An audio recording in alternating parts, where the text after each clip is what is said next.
성경 말씀을 봉독합니다. 민수기 33장 1절에서 4절까지입니다. 이스라엘 자손이 모세와 아론의 관할하에 그 항오대로 애굽 땅에서 나오던 때의 노정이 이러하니라.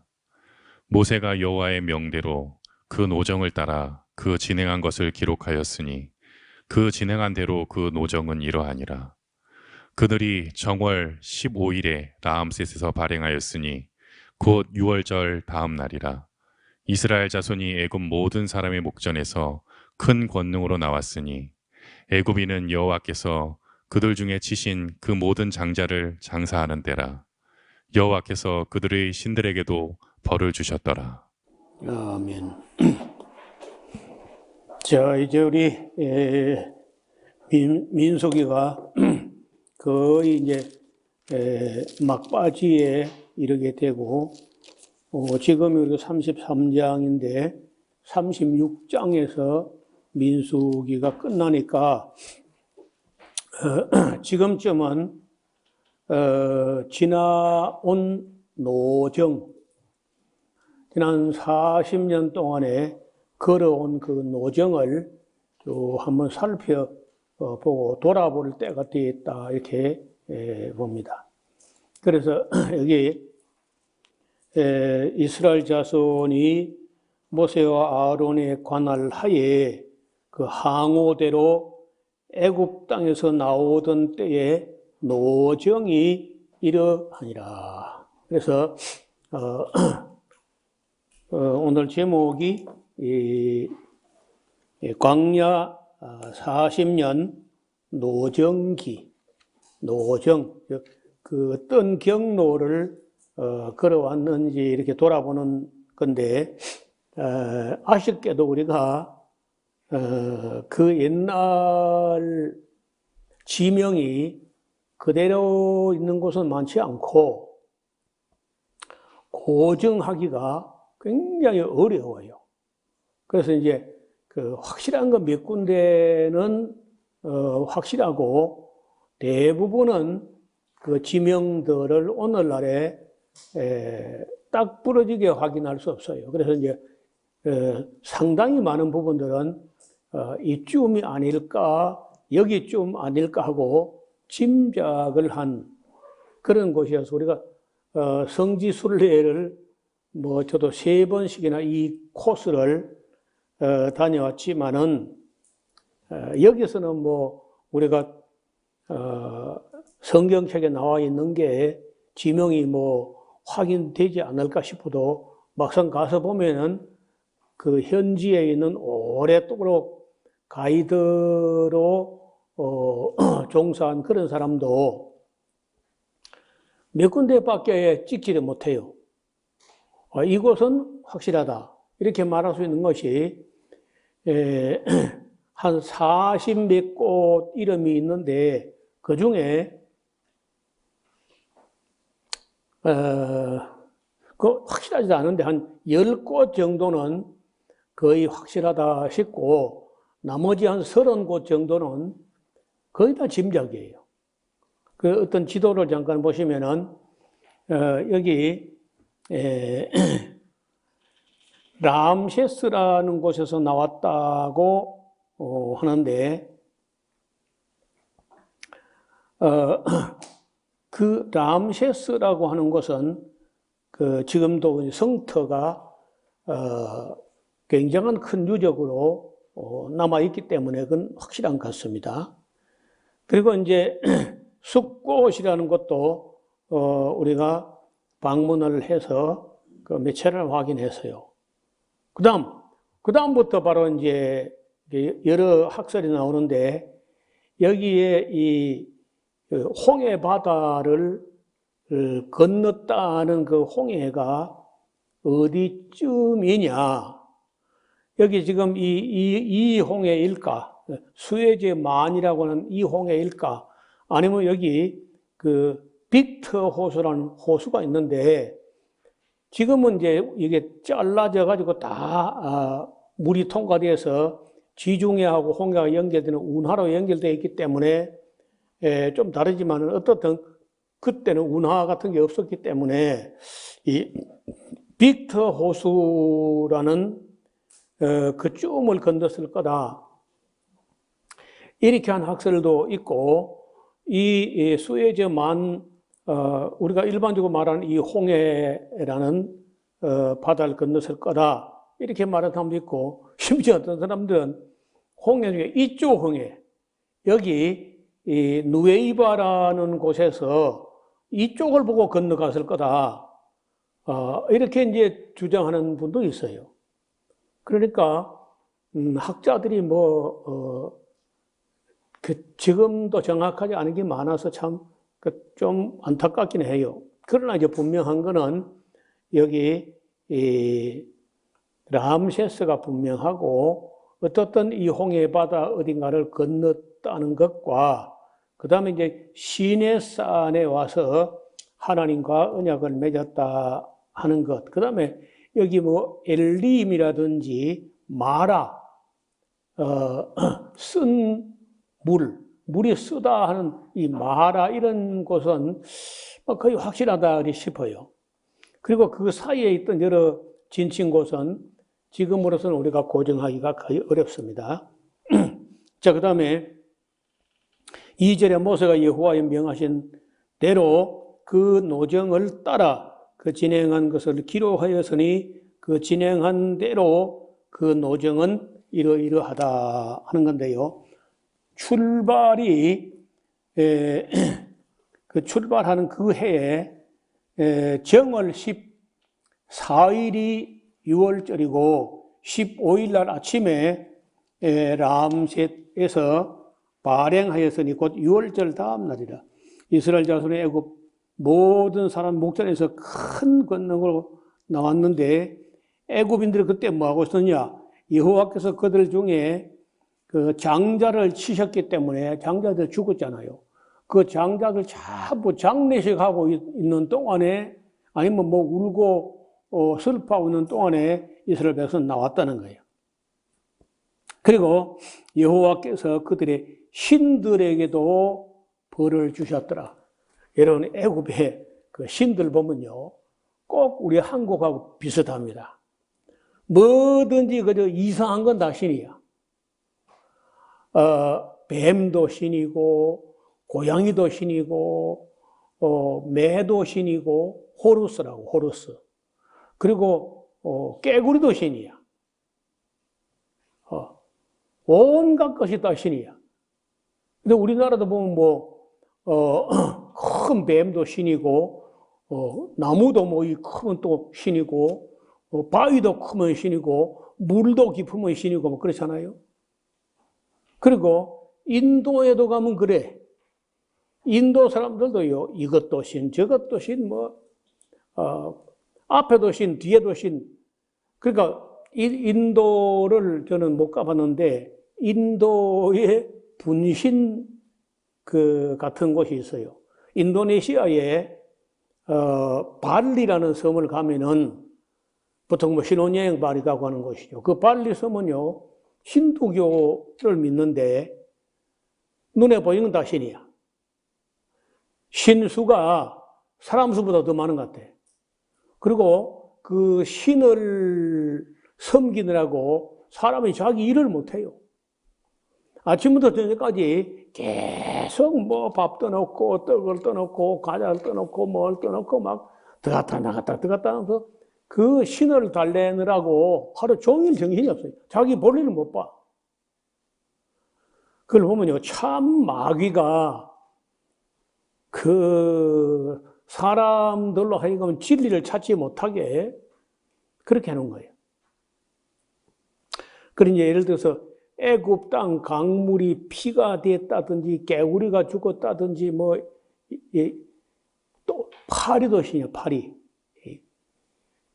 똥파리도 신이라니까. 그 바알셰붑이라고 우리 성경에 나오잖아요. 그러니까 그 10가지 재앙 중에 얻어맞은 건 전부 다 신들이야. 그래서 이제 그런 것을 두고 그들이 신들에게도 벌을 주셨다는 거예요. 애굽 사람들이 자기들 딴에는 뭐 신이라고 공경하고 하는데 모세와 아론의 하나님으로부터 그 모든 신들이 다 얻어 터지는 걸 봤다는 거예요. 보게 했다는 거죠. 그러하면은 사람이 조금만 더 지각이 있으면은 깨닫는 게 있어야 돼요. 사람이 참 존귀한 존재인데 깨닫지 못하면은 멸망하는 짐승과 같다. 성경에 그런 말이 있다는 거예요. 하나님이 하신 일을 딱 보도 깨닫는 게 없어요.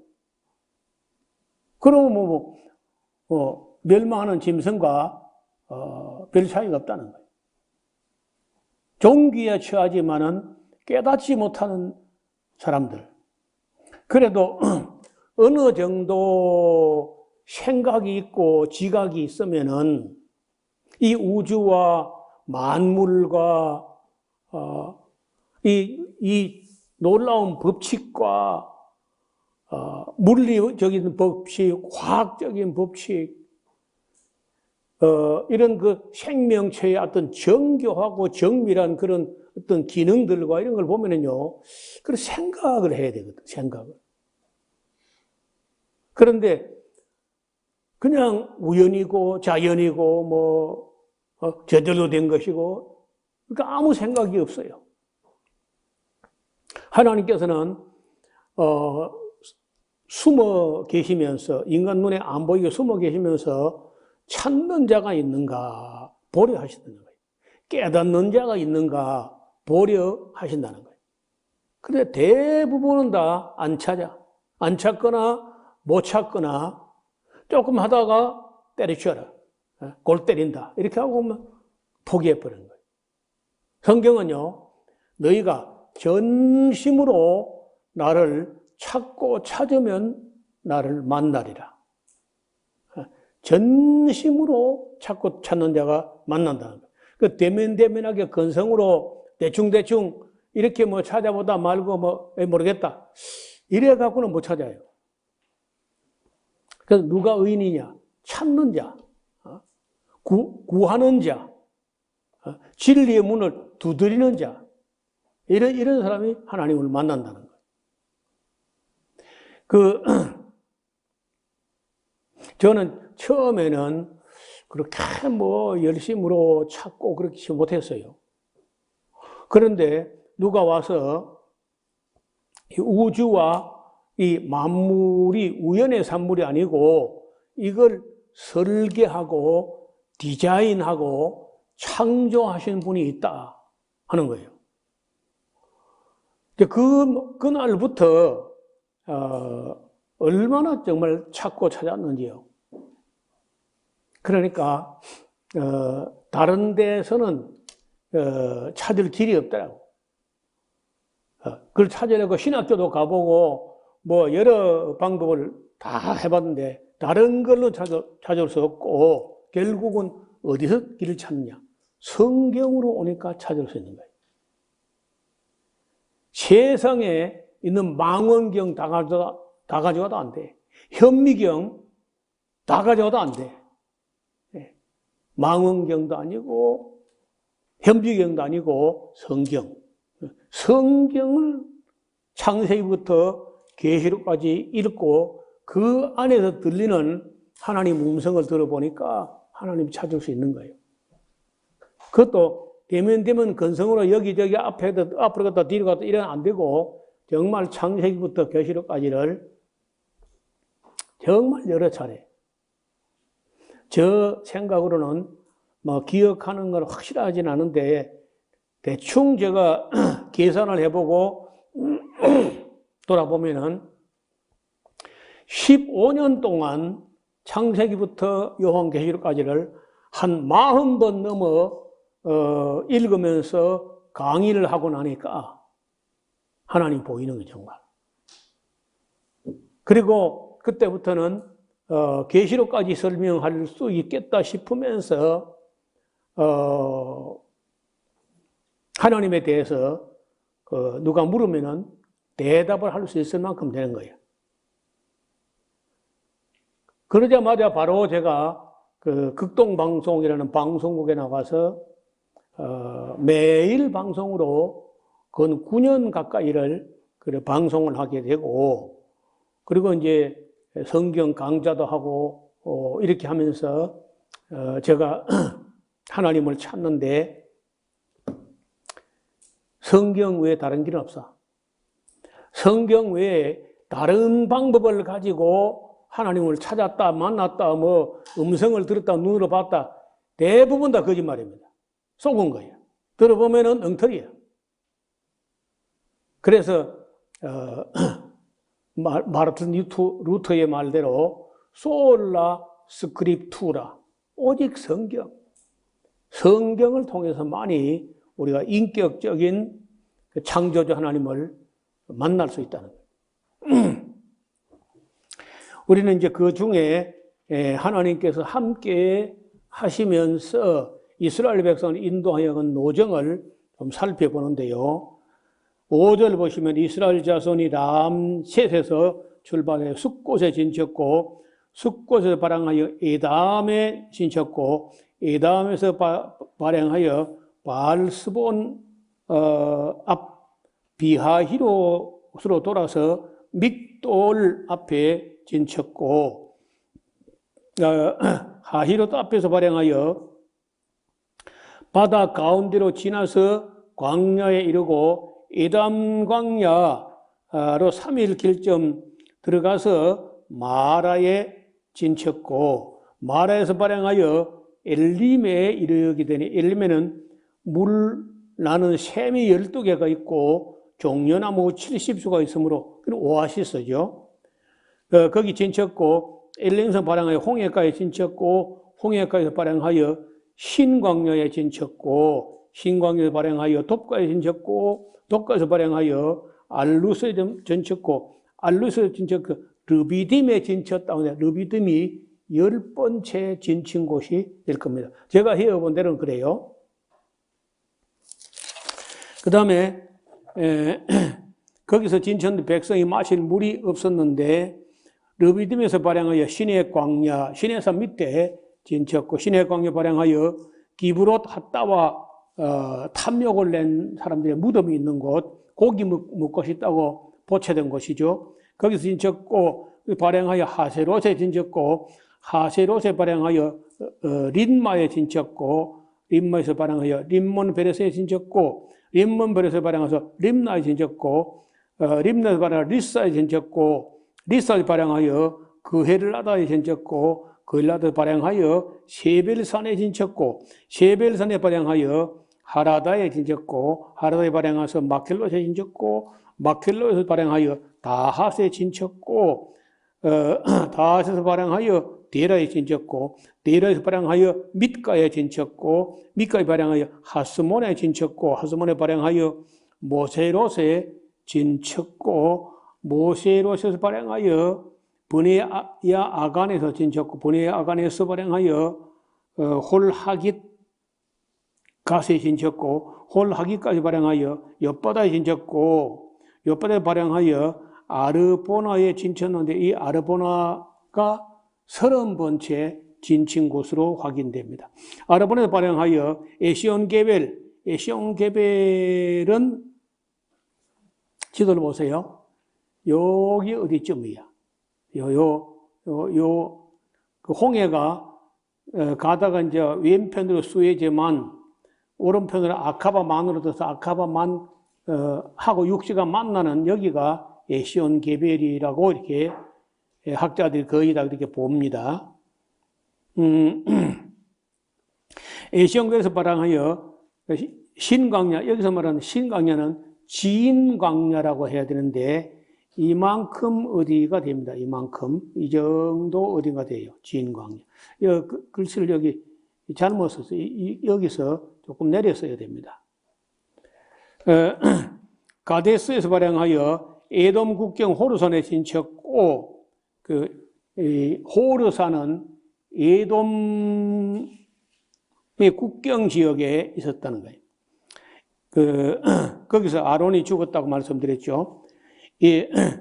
이스라엘 자손이 애굽 땅에서 나온 지 40년 5월 1일에 제사장 아론이 여호와의 명으로 호르산에 올라가서 거기서 죽었으니 아론이 호르산에 죽던 때에 나이가 123세였더라. 그러니까 그 해에 미리암도 죽고 아론도 죽고 모세가 맨 나중에 죽긴 하지만은 그 해 같은 해에 죽습니다. 가나안 땅 남방에 거한 가나안 사람 아라 땅이 이스라엘 옴을 들었더라. 그들이 호르산에서 발행하여 살모나에 진쳤고 살모나에서 발행하여 분온에 진쳤고 분온에서 발행하여 오봇에 진쳤고 오봇에서 발행하여 모압 변경 이에 아바림에 진쳤고 이임에서 발행하여 이에 아바림에 진쳤고 거기서 디본갓에 진쳤고 디본갓에 발행하여 알몬 디블라다에 디블라다임에 진쳤고 알몬 디블라다임에서 발행하여 느보 앞 아바림 산에 진쳤습니다. 아바림 산에서 발행하여 여리고 맞은편 모압 평지에 진쳤으니 요단가 모압 평지에 진이 벤여시못에부터 아벨 시딤에 미쳤더라. 여리고 맞은편 요단가 모압 평지에서 여호와께서 모세에게 일러 가라사대 자 이스라엘 자손에게 말하여 그들에게 이르라 너희가 요단을 건너 가나안 땅에 들어가거든 잘 들으세요. 그 땅 거민을 너희 앞에서 다 몰아내고 그 색에 있는 석상과 부어 만든 우상을 다 파멸하고 절반만 파괴라 그런 거 아닙니다. 뭐 90% 파괴라 그런 거 아니에요. 다. 또 산당을 다 회파하고 그 땅을 취하여 거기 가라. 내가 그 땅을 너희 산업으로 너에게 주었습니다. 너희의 가족을 따라서 그 땅을 제비 뽑아 나눌 것이니 수가 많으면 많은 기업을 주고 적으면 적은 기업을 주되 각기 제비 뽑힌 대로 그 소유가 될 것인즉 너희 열조의 지파를 따라서 너희 기업을 얻을 것이니라. 55절은 매우 중요한 구절인데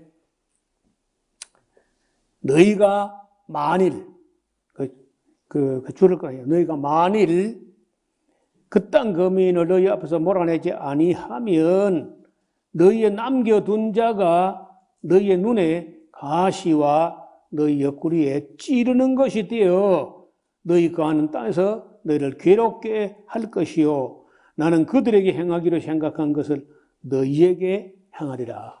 요 구절이요 민수기 33장 55절인데 암기할 때 3355라고 3355 보통 짝을 찍을 때 그렇게 말하죠.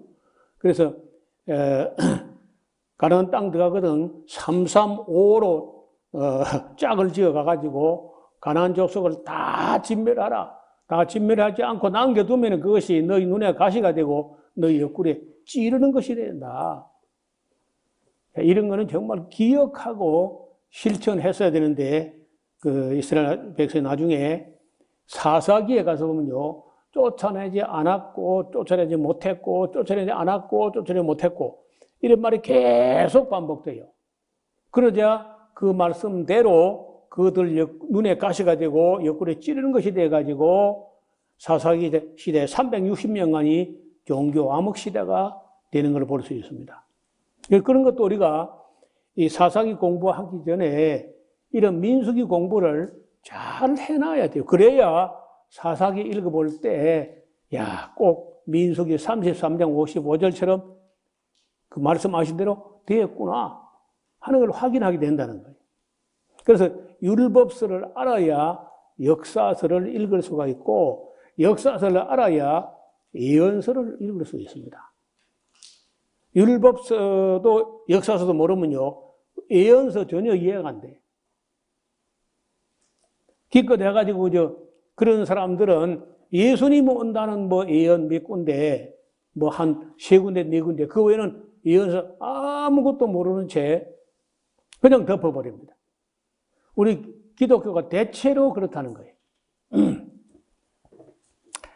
자, 34장은 이제 가나안 땅 경계를 두고 하신 말씀인데 여호와께서 모세에게 이르 가라사대 너는 이스라엘 자손에게 명하여 그들에게 이르라 너희가 가나안 땅에 들어가는 때에 그 땅 너희 기업이 되리니 곧 가나안 사방 지경이라 너희 남방은 에돔 곁에 접근한 신 광야까지라는 거예요. 여기 보세요. 지도를 보시면 여기가 이제 에돔이 여기 있는데 에돔 옆에 이 신 광야 여기 있는 게 아니고 이만큼 있습니다. 그래서 그 이스라엘 땅이 이렇게 올라가서 지도를 하나 바꾸어 놓겠네요. 이스라엘 땅이 지금 보면은 그 요단강 동편은 이미 나누어졌을 때 하신 말씀이 이만큼 에돔이 여기 있으니까 모압 밑에 있으니까 여기서부터 이렇게 해가지고 이 정도 땅을 9지파 반에게 나누어주라 한 거예요. 지금 이야기가. 지금 34장 이야기는 이렇게 해서 이렇게 된 땅을 9지파 반에게 나누어주라. 그런 말씀이 34장 말씀입니다. 그런데 사실은 좀 더 이게 많은데 여기까지 원래 차지해야 돼요. 이까지 차지해야 되는데 지도를 보면은 그 블레셋 족속 때문에 이까지 차지하지 못하고 블레셋 족속도 쫓아내지 못하고 여러 그 민족을 절반도 채 쫓아내지 못하고 그 같이 동거하게 돼요. 가나안 족속들하고 동거하다 보니까 동화된다는 거예요. 물들어가. 선교를 하는 게 아니고 선교를 당해 오히려. 그런 이야기는 우리가 나중에 사사기 때 좀 더 세밀히 볼 겁니다. 6절에 보면 서편 경계는 대해는 지중해. 서편은 뭐 그건 간단해요. 서편은 이 지중해까지 다 이스라엘 백성. 북편 경계는 이란이 대해에서부터 호르산까지 긋고 호르산에 그어서 하맛 어귀에 스닷에 이르고 그 경과 또 시브론을 지나서 하살 에나에 미치는 이는 이 북편 경계라. 북편 경계는 뭐 한 대충 이 정도 됩니다.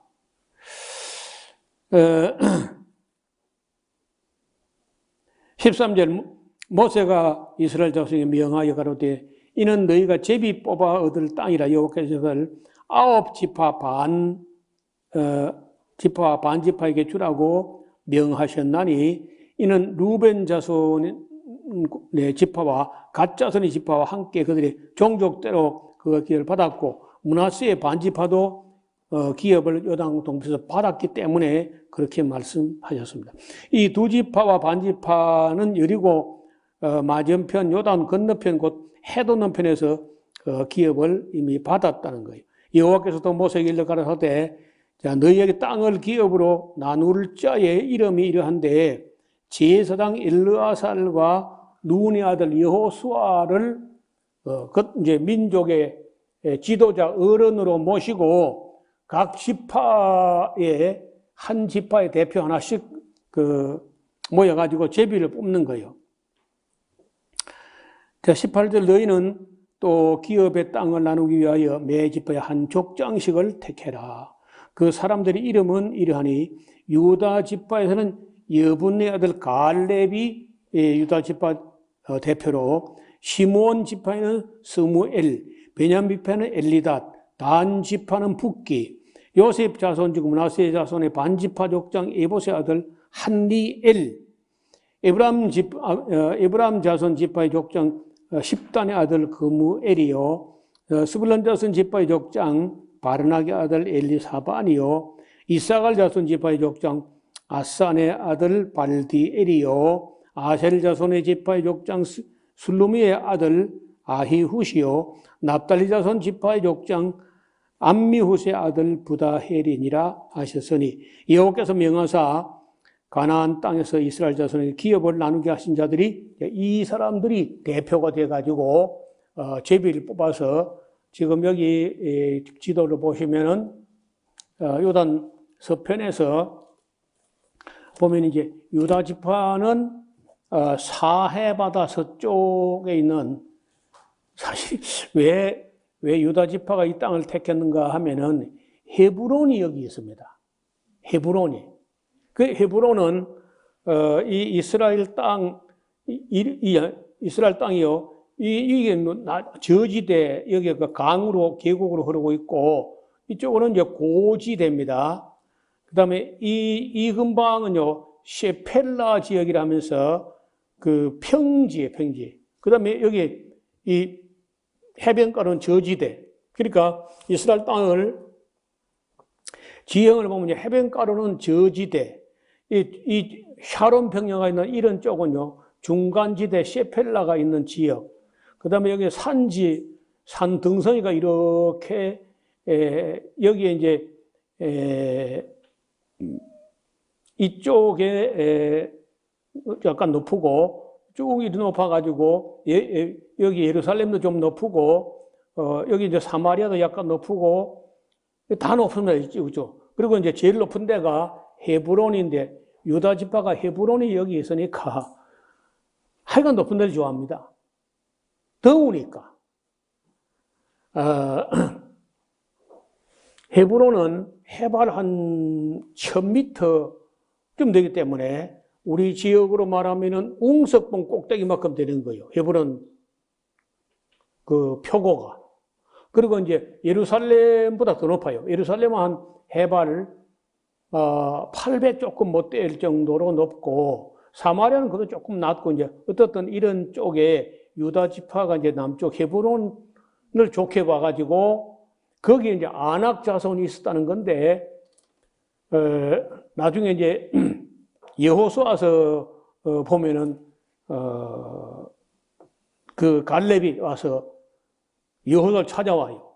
여호수아가 대표자니까 찾아와서 우리 같으면야 그 친구잖아요. 야, 친구 좋다는 게 뭐냐? 좀 좋은 땅 좀 내놔라. 뭐 이렇게 할 것 같은데, 그 갈렙은 그렇게 하는 게 아니야. 갈렙은 혹시 땅을 분배하다가 다른 지파 사람들이 가기 꺼려하는 어떤 땅, 뭐 가령 아낙 자손이 있다든지 네피림이 있다든지 자이안트 거인족이 있다든지 해가지고 다른 지파 사람들이 안 가려고 하는 꺼리는 땅이 있으면 그 내게 돌려달라. 내 나이 지금 85세지만은 모세가 우리를 불러 세워서 심부름 시킬 때 그 40세쯤 될 때나 지금이나 힘이 일반이라는 거예요. 내 생각에 마음뿐이지. 설마. 근데 어떻든 갈렙이라는 사람이 참 대단해. 그러니까 여호수아에게 얼마나 위로가 됐겠습니까? 아니, 그 나이가 됐어도 다른 지파가 가기 꺼려한 땅 자기가 가겠다. 하나님이 나와 함께 하시면 혹시 내가 그를 쳐서 멸할까 하노라. 그래가지고 이제 그 헤브론의 아낙 자손이 있는 그 땅을 갈렙이 차지함으로 유다 지파 땅이었던 거예요. 그 헤브론 그건 좋아요. 헤브론은 뭐 높으니까 좋다고 합시다. 그런데 내가 보기 다른 땅은요 꽝이야. 전부 빈들이고 광야고, 유다 남부, 유다 네게브라고 하는 그 남부 지역은 행변하는 땅이야.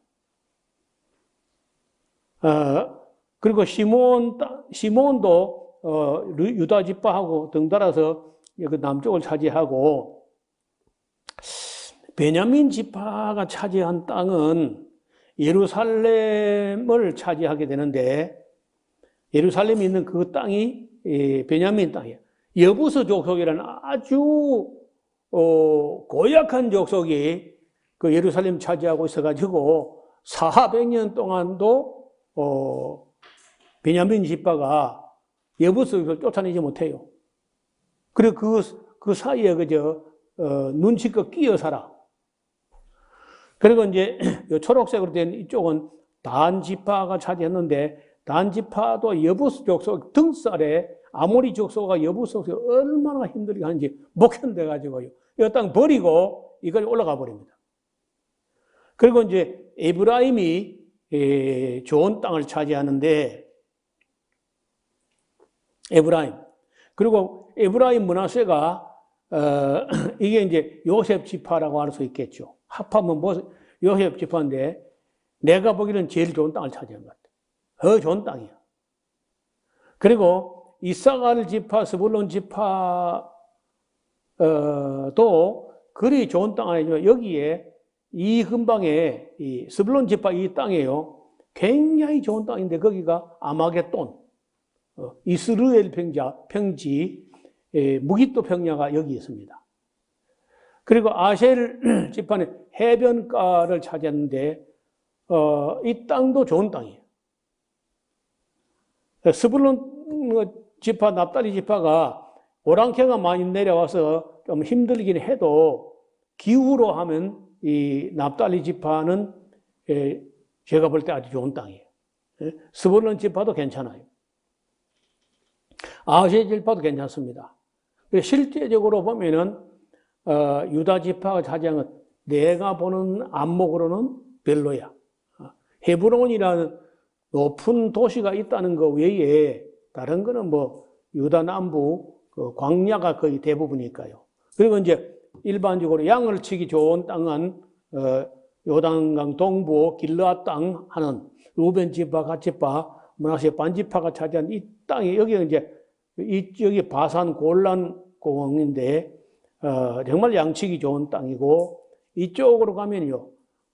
이 므낫세의 동쪽으로 반지파 이쪽은요. 과수원들이 그렇게 발달되어 있어요.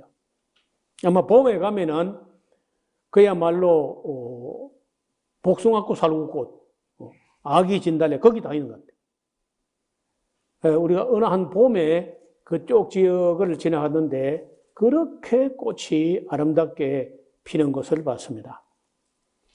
어떻든 이제 이런 식으로 땅을 나누라고 모세가 이야기하는데 그 나누는 땅을 나누는 그 장면은 나중에 우리가 또 다시 한 번 더 공부합니다. 그 여호수아서 후반부 가면은 여호수아서 전반부는 땅을 정복하는 이야기고 후반부는 땅을 분배하는 과정인데 그때 한 번 더 세밀히 공부할 것이기 때문에 오늘은 이 정도 하고 정리를 하겠습니다. 이제 다음 시간에 우리가 한 번만 더 말씀을 드리면은 민수기를 다 정리하고 이제 그 다음 우리가 감사절 지난 후에는 신명기로 넘어가게 될 것 같습니다. 기도드리겠습니다. 하나님 아버지, 하나님께서는 아브라함과 이삭과 야곱에게 언약한 그 언약을 기억하시고 그 패역하고 말 안 듣는 이스라엘 백성을 참 어렵사리 인도해서 여리고 맞은편 모압 평지까지 와서 땅을 어떻게 나눌 것인지를 일러 주셨습니다. 그리고 말 안 듣는 나이 많은 세대는 이미 다 거의 죽었지만은 새로 태어난 젊은 세대가 가나안 땅 들어가서 땅을 차지하고 어떻게 해야 될 것을 이렇게까지 말씀하셨으나 그들은 또 다 잊어버리고 그 땅 백성을 쫓아내지 못하거나 쫓아내지 않았다가 그것이 다 눈에 가시가 되고 옆구리에 찌르는 것이 되는 그런 역사도 우리가 함께 공부하게 될 것 같습니다. 하나님께서 우리에게 보는 눈과 듣는 귀와 깨닫는 영을 주셔서 하나님 말씀을 하나님 어떻게 말씀하셨고 이스라엘 백성은 어떻게 그 말을 지키지 않았는지를 잘 살펴보는 시간들이 되게 하여 주옵소서. 예수님 이름으로 기도드리옵나이다. 아멘.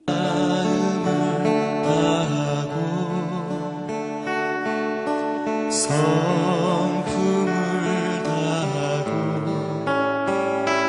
힘을 다하여서 여호와를 사랑하라.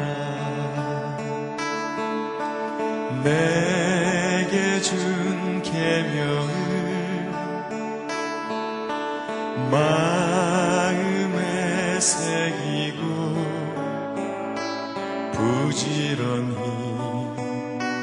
부지런히 이웃에게 전하여라. 그러면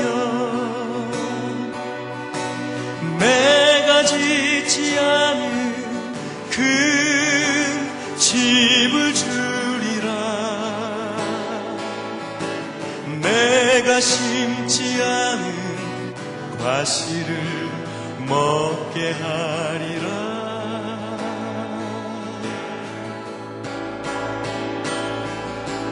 그러나 한 가지 잊지는 말아라. 죄인 된 우리를 구원하신 여호와